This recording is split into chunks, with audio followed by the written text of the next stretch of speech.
இங்க ஒருத்தன் ஒரு சின்ன பொண்ண தொரத்திட்டு போய்கிட்டு இருக்கான். அந்த பொண்ணு கால்ல அடிபட்டிருந்தனால இவன்கிட்ட இருந்து நொண்டி நொண்டி தப்பிச்சு போக ட்ரை பண்றா. ஒரு இதுல அந்த பொண்ணையும் புடிச்சு இவன்கிட்ட இருக்கிற ஒரு செயின் ஒண்ணு எடுத்து காமிக்கவும் அதை பார்த்து அந்த பொண்ணு மயங்கி கீழே விழுறா. இப்ப அந்த பொண்ணுடைய அம்மா வந்துட்டு என் பொண்ணு என்னடா பண்ற அப்படிங்கிற மாதிரி இவங்க கூட சண்டை போடுறாங்க.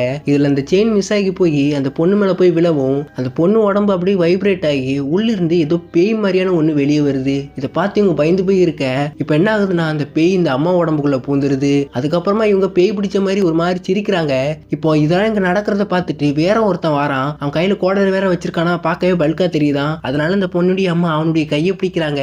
இப்போ அவன் கைக்குள்ள எலக்ட்ரிசிட்டி மாதிரி ஒண்ணு பரவி அவன் உடம்புக்குள்ள அந்த பேய் பூருது. இப்போ அவன் முதல்ல என்ன பண்றான்னா அந்த செயினை முதல்ல ஒழிக்கணும் அப்படிங்கிறதுக்காக அந்த செயினை தூக்கி தனிக்குள்ள தூக்கி போடுறான். அதுக்கப்புறமா அந்த கோடரி வச்சு நம்ம ஹீரோவையே கொலை பண்ண பாக்குறான். ஆனா அவன் இப்படியே அடிச்சு போட்டு நம்ம ஹீரோ அங்கிருந்து தப்பிச்சிருந்தாரு. சோ இதுக்கு முன்னாடி என்ன நடந்துச்சுன்னு பார்த்தா இவன் ஒன்னும் பேய் கிடையாது. இவன் வந்து ஒரு ஜெயில் கைதி.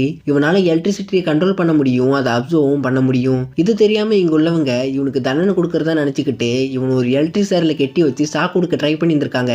ஆனா இவன் மொத்த பவரையும் அப்சர்வ் பண்ணி இந்த இடத்தையே வெடிக்க வச்சிருக்கான். அதனால இவன் உடம்பும் அழிஞ்சு போயிட்டு அதுக்கப்புறமா இவன் என்ன பண்ணியிருக்கான்னா எல்லா எலக்ட்ரானிக் பொருளுக்குள்ளேயும் போக ஆரம்பிச்சிருக்கான். அப்படி போய் இப்ப இவனால மனுஷன் உடம்புக்குள்ளேயும் போக முடியும்.